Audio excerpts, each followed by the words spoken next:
Good morning, ladies and gentlemen.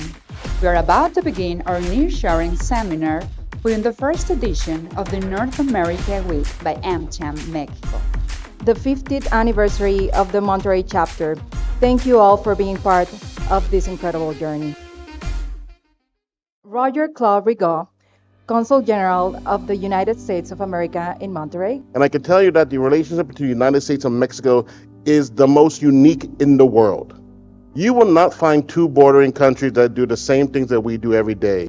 This year has marked the 200th anniversary of diplomatic relations between the USA and Mexico. What AmCham can offer you here, what we can offer you here, will build us for the next 200 years. We want to see you succeed. Now, I would like to present David Eaton, Director of Business Development Mexico of Canadian Pacific Kansas City of Mexico, and AmCham Monterrey President, to deliver a message about the push and pull factors of nearshoring in Mexico. We are witnessing a change in global supply chains that is being driven by a couple of push and pull factors under the CHIPS Act, under the USMCA, create incentives that are pulling investment into Mexico. We also have significant institutional development between the United States and Mexico. Roger mentioned the importance of our two great countries celebrating 200 years of official relations. What do we say about Tesla, Eduardo? I mean, it's the 10,000-pound gorilla that's in the room, right? This transition to electric mobility is very important.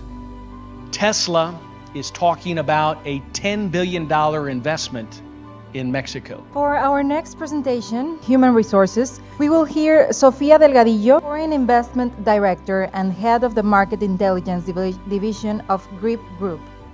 Mexico is attractive to foreign companies, yes, because its location, yes, because the USMCA, but I would say because it has to offer unskilled and skilled talent. So people are coming to Nuevo León to work and to live. So how is the labor cost in Mexico integrated? We start with the base salary, which is a monthly base salary in Mexican pesos. Importance of taking care or analyzing the human resources factor before taking any decision.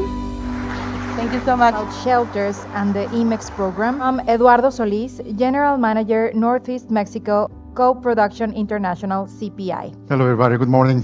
That opportunity for foreign companies to start manufacturing in Mexico with certain advantages for trade compliance. But Mexico has more than 14 free trade agreements with more than 50 countries. So the question is, under that scenario, how much longer your business can continue? How extensive is the IMMEX program in Mexico?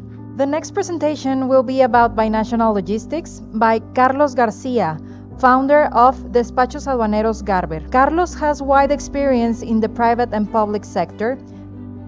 Good morning to all. This is what I call binational logistics. We have very good rail connectivity, obviously highway, but also ports are a very important factor. Nuevo León in Tamaulipas, we have over 4,200 kilometers of railways.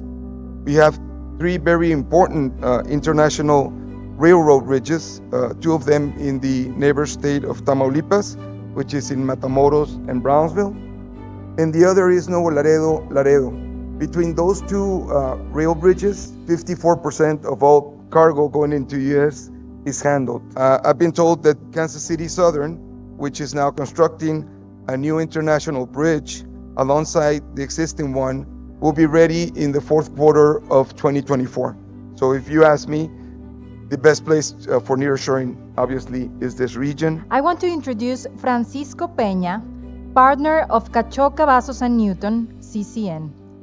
Also mark the life of your business. And when that happens, you need to be very careful who to trust, where to invest, how to invest. Based on this, AmCham has provided this platform, and you're going to be manufacturing in Mexico. And there are only 2 countries in the world that can consider or be considered nearshoring partners to the US, and that is Canada and Mexico. And that's it. You're an international company. What do you need to do? Here is prepare international powers of attorney for the lawyer representing the shareholders or the partners. That is key. That person that lives in Germany, lives in the United States, they need to prepare a power of attorney and they need to trust me, the attorney, or whoever, to represent their interest. The seminar will be about banking. We will hear Nicolás Eguiarte, Foreign Exchange Director of Banco Base. Thank you very much for the invitation. The Mexican peso, now that is being called the super peso, that is a phenomenon that has been happening since the last September of the 2022, is been moving, appreciating against the US dollar. Goods sold to the US now has peaked to the 16% in the last year, and we now expect to become the largest partner of the US in the next year. Today we will hear a conference on site selection by Miguel Cavazos, Principal and Managing Partner of Citius AG, aiding multinational organizations in establishing their operations within Mexico, such as Amazon, Kawasaki Heavy Industries. I think it's better with glasses. Buenas tardes. When we say real estate inventory, we refer to Class A and B buildings according to the U.S. standards of industrial real estate. Nearshoring in Mexico and the impact in border cities. When we were at, let's say, the exchange rate of the peso to the dollar was at 20 and then suddenly it went down to 22, 23, immediately you start seeing a lot of production lines expanding in these cities. Most of the market in Monterrey still is production, it's manufacturing. 73% of the closings. Inventory and spec to suits. What does that spec to suit mean? But before finalizing the building, it's been adapted to the user.